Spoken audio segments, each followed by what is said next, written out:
Good morning students. Today we are learning lesson number 11, the alkali metals. Objectives. The first objective is to identify the reactivity of metals. Second objective is to describe the reactivity of alkali metals. And the third objective is to explain the reactions of alkali metals and the properties of francium.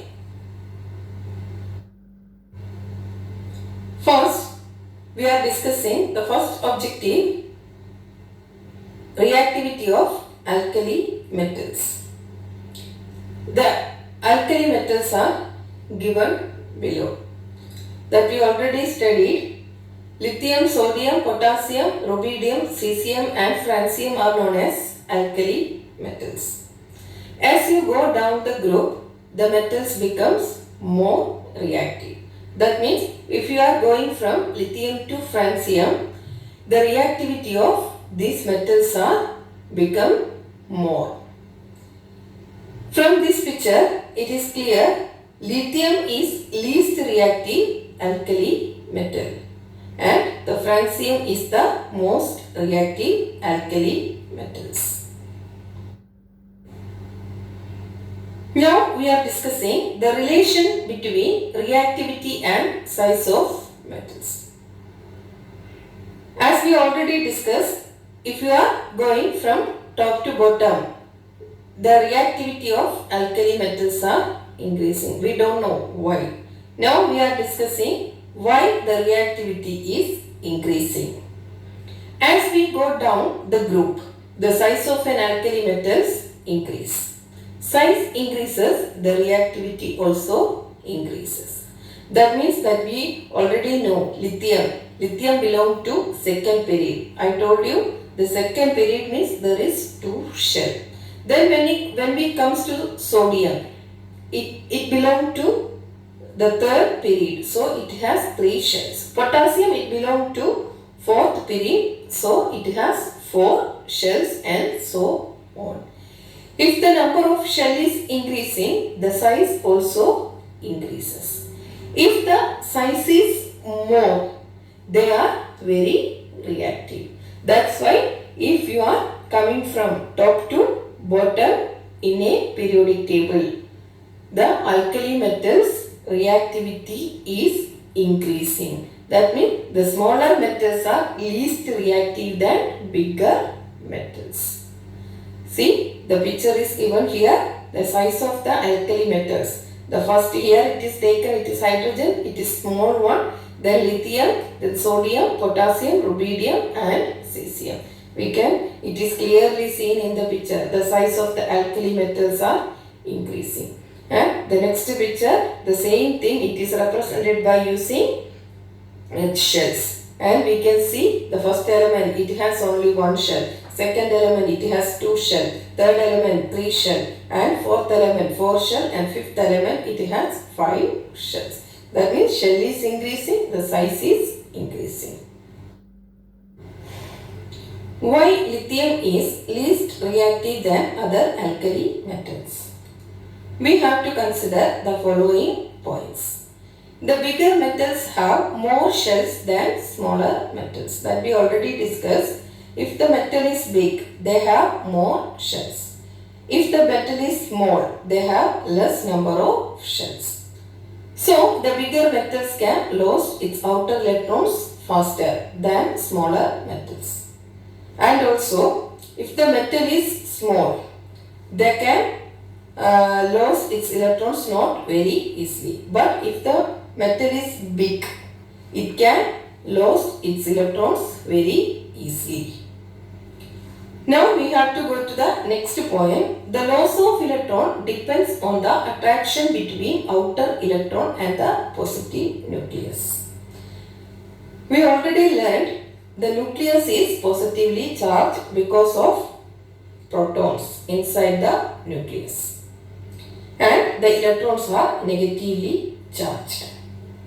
So there is a attraction between these negative and positive charges. If the metal is small, it is very near to the nucleus. So the attraction is more.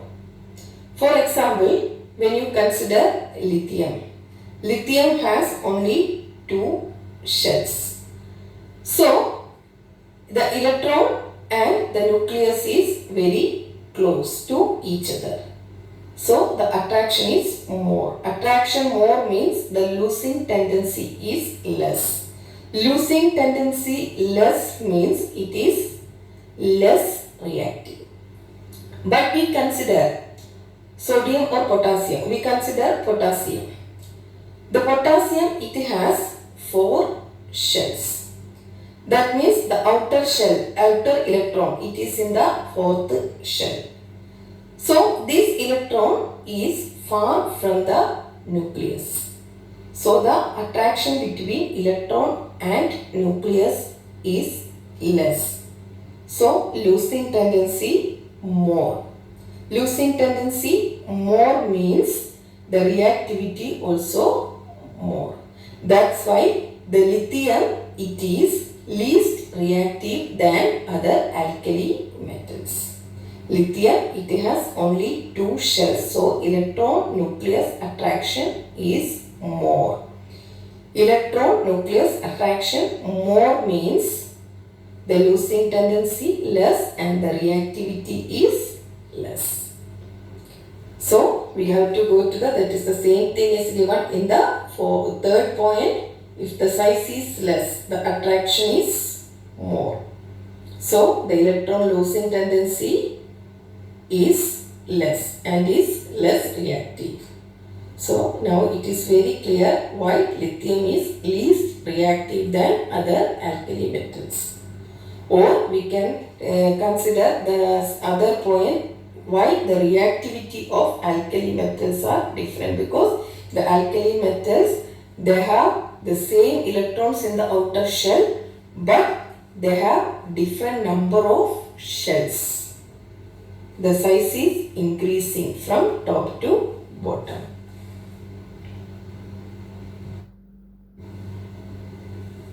Reactions of the alkali metals with air.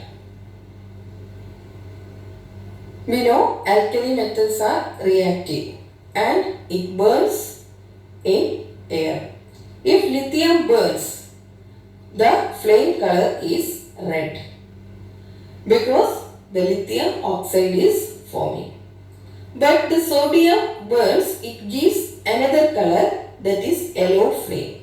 The burning of sodium metal burns with a yellow flame to form sodium oxide.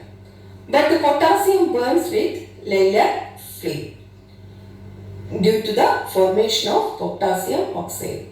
In all these 3 cases, it is reacting with oxygen.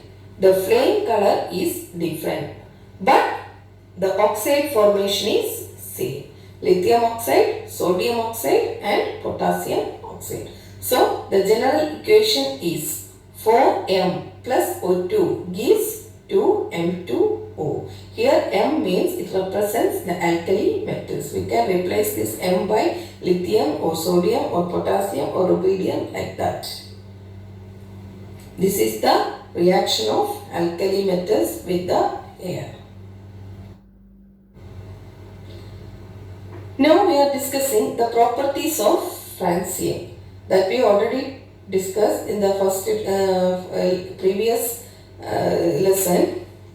The properties of francium, it is different from other alkali metals. It is radioactive metal. Francium is very soft. We know the metals are hard, but when we consider francium, it is very soft metal.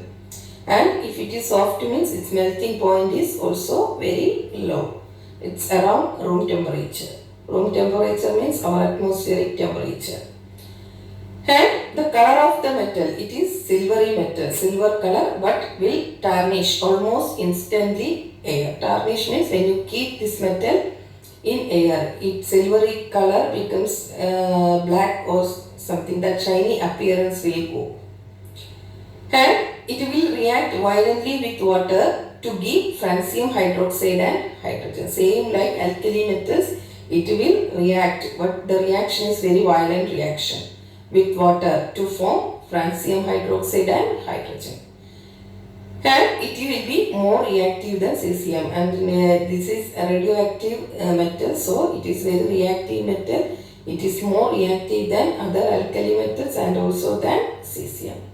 It forms francium hydroxide, which will be soluble in water and form a strongly alkaline solution. That we already told, if francium react with water, it forms its hydroxide, which is soluble in water, and if it's soluble in water, it gives us a strong alkali solution. So our three objectives are very clear. Thank you and have a nice day.